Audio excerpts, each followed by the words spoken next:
Distinguished ladies and gentlemen, I welcome you to the program today where we share ideas, we talk to inspire, most importantly, the youth or ourselves.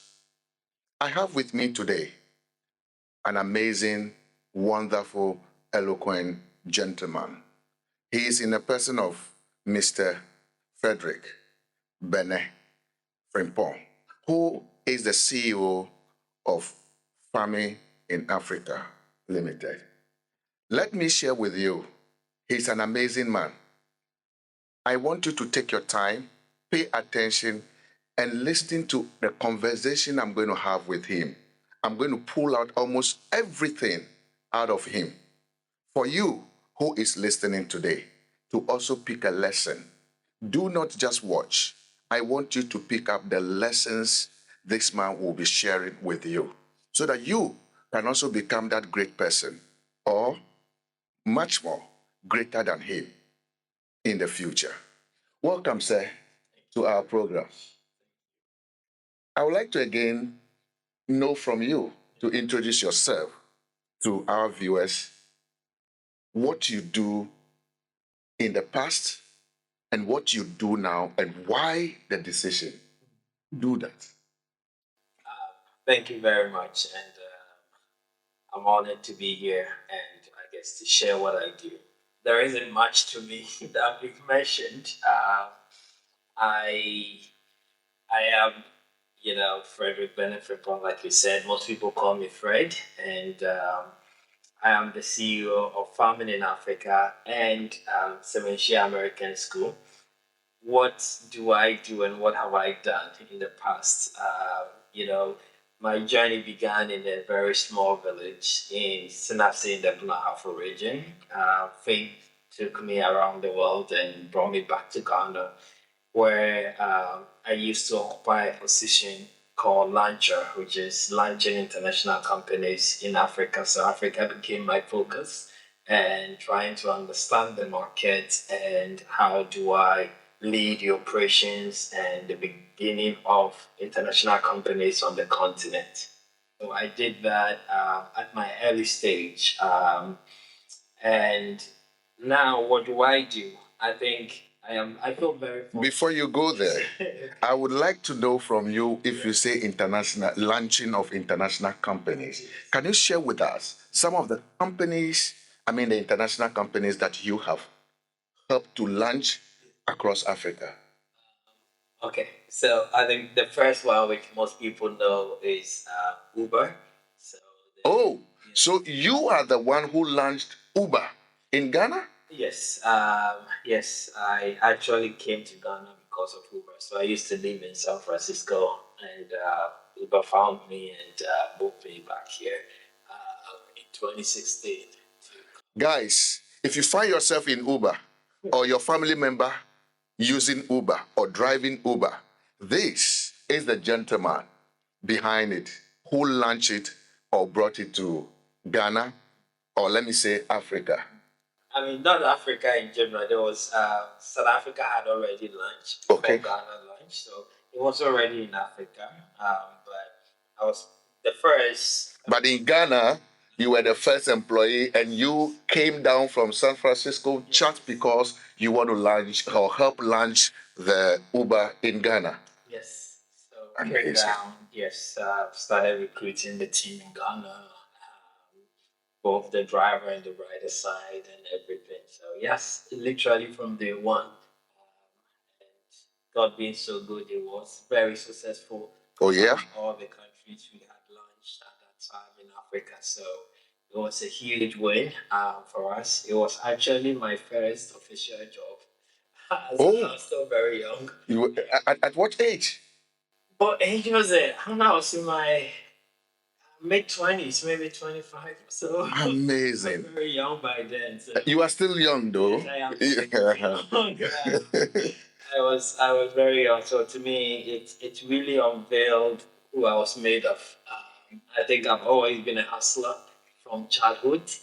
Selling everything I can lay my hands on in the market, in the village. But it hadn't been sharpened, and so I was offered that opportunity, and I never saw it as it was somebody's business or I was an employee because the company was relying on me for the success as a young age and as everything. So I took it like my own and built it. So. Amazing. Hold on a second. Sure. The youth. Did you hear your colleague youth? What he just said? He said, one, he didn't see it as somebody's job or somebody's company, or he didn't see himself as an employee. He took it upon himself like it is his own business. Wherever you find yourself working in a corporate world or anywhere for someone, please, even if you have the intention of establishing your own company, you must always begin from someone's place. That is by taking up the business of another person like your own and do everything possible to make sure the business becomes successful. That is your story you are just sharing. That at your age, 20 something years or 20 years, you never had that much work experience, but you took it upon yourself like this is your business and it must be successful at all costs. Yeah, I think there's one thing to say there, is the I always saw it as an opportunity. And Great. talking to the youth now, we have a lot of entitlement. Even when somebody employs you into something they have built and toiled for, when they come in, not everybody, but most people feel like you need to do this for me, you need to do that for me. I've done this, I've done this. People go into salary negotiation by just saying, I've been here for 5 years, or I'm coming from Tema and my way is far, or I finished university. Several excuses. And not of like, this is what I bring on the table, right? So to me, I was still young and I took it as this is an opportunity for me to learn new things. Whoa. There's an opportunity for me to understand how to run a business, and not just any business, a multi-million national company like Uber. It was, yeah. Uber. It was interesting because even in the beginning of Uber, there was no budget. You don't mean it. Yeah. So Uber doesn't give you like a budget to say this is $20,000 for a month. Use it. I have to run everything actually from my pocket. So the people I hired for the first maybe 2-3 months, I was paying them daily. And then after that, we'll get an invoice and I'll send it to abroad and they'll pay me back. So you can imagine. This is amazing. Honestly, if it is the youth of today, the Gen Zs, they would end up saying, look, we don't have that money and we can't do it. But you were able to move from that. This is very good, discussion for the youth of today, who seems everything like if it is not about money, they are not going to do it. You made mention of a word. You see that as an opportunity for you, being an international business and a multi-million dollar company. They could have given you the millions of dollars or the hundreds of dollars or the thousands of dollars, but they said go and build. Let me run back to Ghana for another brother of ours who equally tried to do something like the Uber system, okay? To let him know that I found him the guy who can help his business to grow from where it is now to another level. I'm talking about our one and only brother, Shatta Wale. Shatta, tag him wherever he is for the chassis.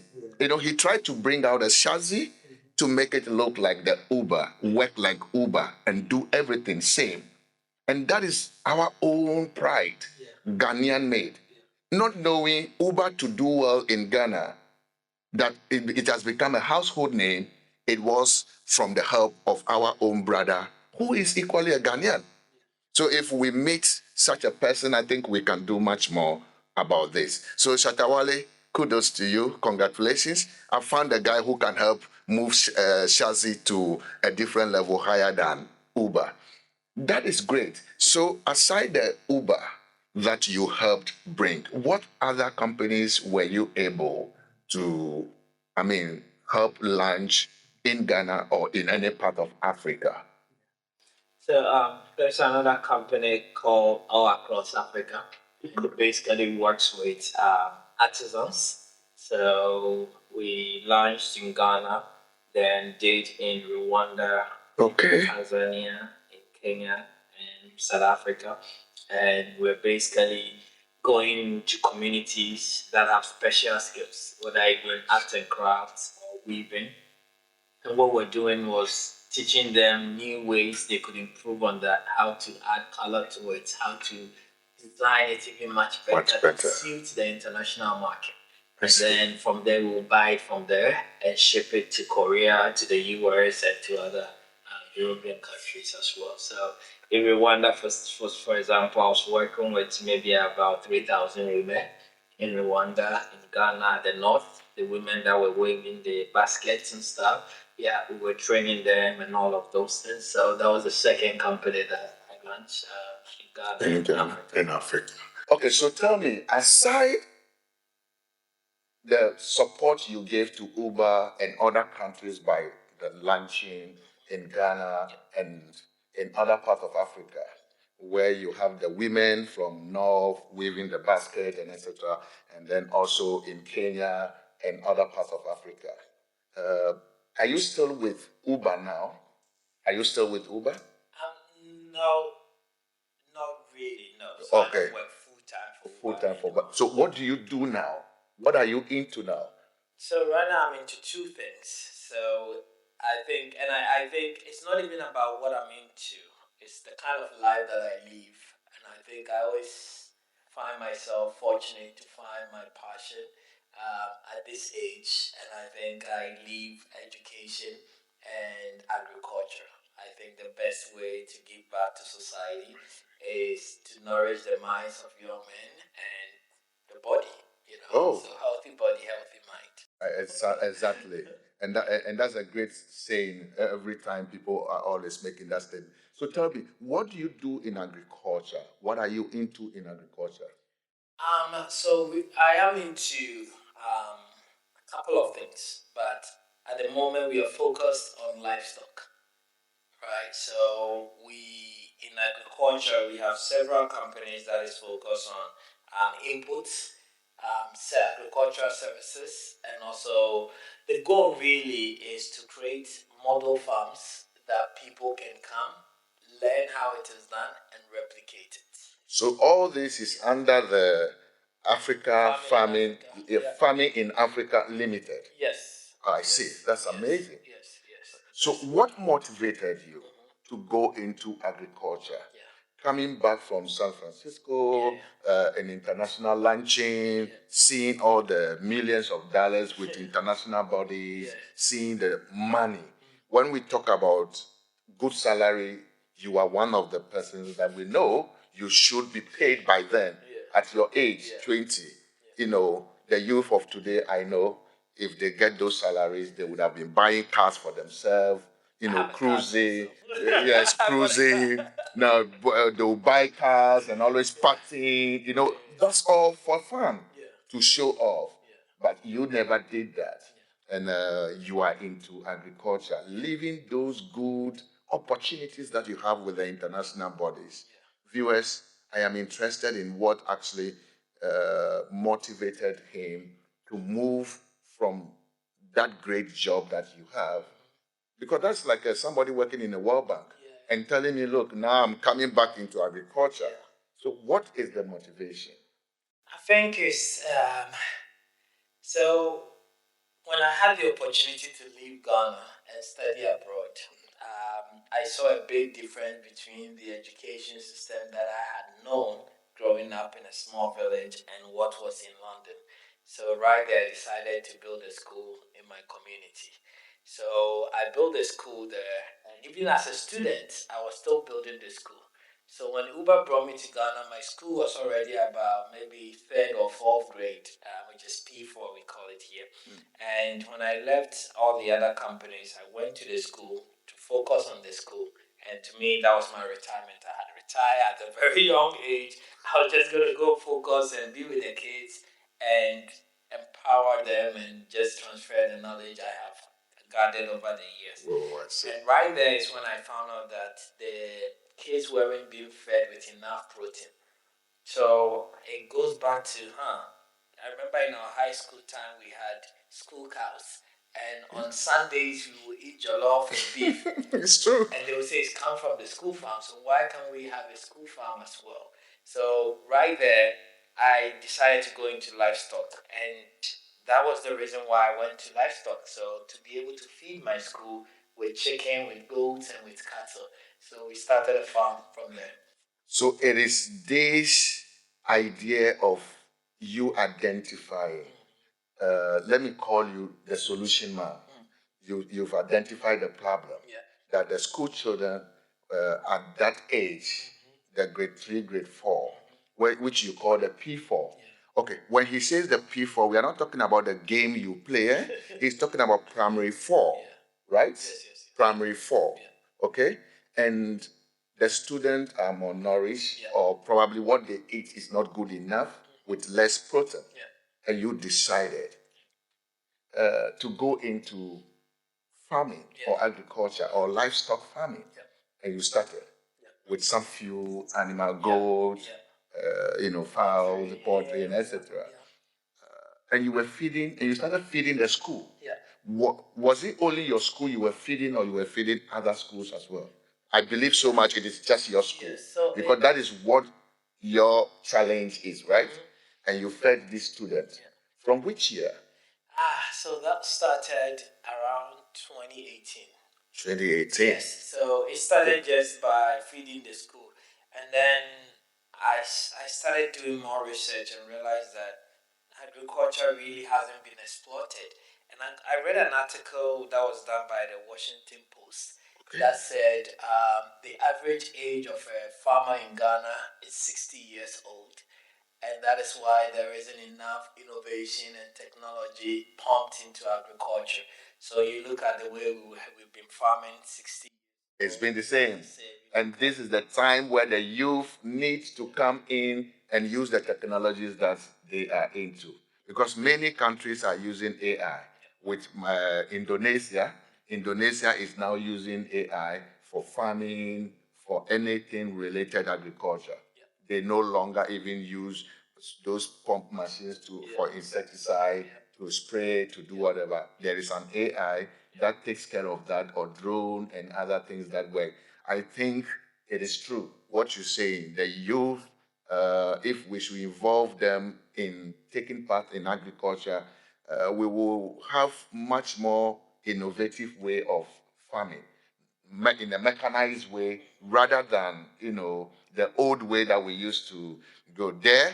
I want to congratulate or use this opportunity to congratulate Honorable Senator John Dumelo, who is the MP for Ayawaso West Wagon, yes, and as well the Deputy Agriculture Minister, Deputy Agric Minister. And he is been doing so well in that regard. And his boss, Honorable Eric Opoku, is also a great man, a great asset in when you come to agriculture and technologies. And I believe so much that if they are listening to us or watching us, they can involve the youth much more into this. I think we need to set the record right. Then you come in to share with us what you have learned overseas and abroad. Most people who go abroad to school, most people who have the opportunity to even go on a scholarship and travel and go, when they go and come back, you ask yourself, have they really traveled? And meaning what they've gone to learn, practically, they don't practice it. You see people, like for instance, Indonesia is giving a scholarship opportunity to people. K&B scholarship is fully funded by the Indonesian government to all the non-aligned movement countries, including Ghana, where students are to apply. Once you have a senior high school certificate, you are done. You can apply for it to go and do your first degree. And then once you have your first degree already, you can apply for it to do your master's. And once you have your master's, you can apply for it to do your PhD. And I have people who have gone to do a lot of courses in their master's level, Yeah. where it is in agriculture, post harvest and all that. But you ask yourself, if they come back, do they really? Because we have a lot of tomatoes, a lot of products that are being perished on the farmlands. Yes. Is there any mechanism? What are they bringing on board when they return to Ghana to say, look, this is what we have been able to bring out? There is so much that is getting rotten on the farmland and on the journey, the supply chain system, in the journey in terms of transportation, more than what is arriving safely on the market. So I believe the youth can do that, where some people can take the business from certain level. Then again, those in the on the field in the agriculture. When you go back to secondary school, we have courses like agriculture, which people do study. In the universities, it's there. But even you will be surprised that the universities don't have farm. The agriculture teacher, the lecturer who is lecturing, and the teacher who is teaching doesn't even have a farm. So it looks like we are only doing these things in a classroom or in the office. We want to come out, go and sit in the Ministry of Agriculture, sit in the office without necessarily. And on this note, I am happy for the appointment by His Excellency John Dramani of Settle, John Dumelo, because I know he has a farm. So he's gone to that field. Even though he's an actor, he's no more active. And I think it is good that way. Now, we will look at it holistically from this angle. If you put in now the equipment, the tools, and every other thing that will be beneficial to the farmers, you will see that even the workers you have on the farmland also need education. You can't do away without education. Education is key. That is one reason why when you made mention that when you came, you saw agriculture not really practiced the way it's supposed to be, because the article you read says averagely 60 years and above. And it's true. And 60 years, what strength do you have when it comes to that? What capacity of knowledge do you have? It's the same old way of using the hoe and the cutlass. That is all we know. So can you share with us what difference you were able to put in your agriculture sector now, to the extent of how you've been able to go up higher? Can you share with us? Yeah, so there are a lot of things that I felt like I did. And one of them was the knowledge. I came from no agricultural background, so I wanted to learn. And the learning started from visiting as many farms in Ghana as I can to understand what our people are doing and if there's something for me to learn. And I always tell any farmer that you visit as many farms, no matter how small it is, you will learn something from it. So, right after I got the Ghanaian concept, now I started going outside Ghana to see what is available. So other African countries as well. I visited Kenya, Uganda, South Africa, to understand the African market as well. Good. Then went back to Mexico, to Brazil, to the US to also understand what the future holds. So before I even started, I knew where we are, where we need to go, because South Africa, East Africa are ahead of us in terms of livestock. Then I also saw where I need to be in the future. So I had my plan laid out, which I think is important. Most people, when they go to agriculture, like I always say, we Ghanaians and Africans are farmers at heart, because we grew up with animals, with crops. Exactly. So we already love it. But things have changed. The climate has changed, the soil has changed now, so if you want to go back and just do it without seeking the knowledge and the new technology to do it, you will end up failing. So I think that's the one most important thing. When you want to build a house, you don't just go and buy cement and sand. You look for the experts. You look for the mason, the carpenter. So agriculture is the same thing. When you want to go into crop or livestock, you need to look for the experts in the various sector to support you. I see. This just made me to have my mind rolled back and then ask, are you sure we can have someone after national service who is done agriculture? And then you are saying, I want to employ you and give you an offer letter to work on my farm, on my farmland. Will such a person be willing? Because most of them really want to work in the offices. If it is not an office work, they don't feel like it is okay for them to work on anyone's farm. But when you go to tourism, what the tourism sector is doing now, especially in the educational side, is when you are in school, like the way teacher training college, you have to go to some schools to teach to get your signing and all that. The tourism students are also now being sent to the field to go and do some few internship in various tourist areas. And I think it is good the agriculture ministry look into this as well to ensure that students who are doing agriculture go to people's farm or farmlands to do internship, to have the practical knowledge of what they are studying in school, not only the theoretical, because some end up becoming very good theoretically and even with coming out with first class. But when you ask them, do you have a farm that can back up this your first class? No, they don't have. And I think it's a good point you are mentioning.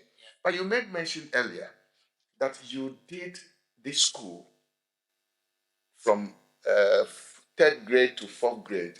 What level is the school now? So the school currently starts from nursery all the way to grade 9, which is JSS 3. And when we started with 3 classrooms, and the model was to add 1 classroom every year. Obviously, because of obvious reasons, finances, but building each classroom within every 12 months was manageable. So over the years, we've been able to add that classroom for the past 10 years now to get to, now we have maybe 20 something classrooms, running even double classrooms for every grade with about 700 students. So you are 10 years now. Yes, we're 10 years. And you started when, yes, I recall 2015. you said you started 2015 Yes, yes. whilst you were a student. Yes, yes, yes. How many of us are students now or were students and started something like this or a business? I know some of you will say, no, you've been selling toffee to your classmates and all that. That's motivational speakers. Yeah. They always tell you that. But that's great. That's a good one. But with the school building, the structure and everything, you made mention earlier in your submission that you started from the ground floor. Can you take us through? Yeah, so I think when I was in London by then, I started a club on campus that was just focused on building the school after I've come to that realization. So we started selling like t-shirts, like breakfast on campus, and then the money we raised, I remember buying the first land.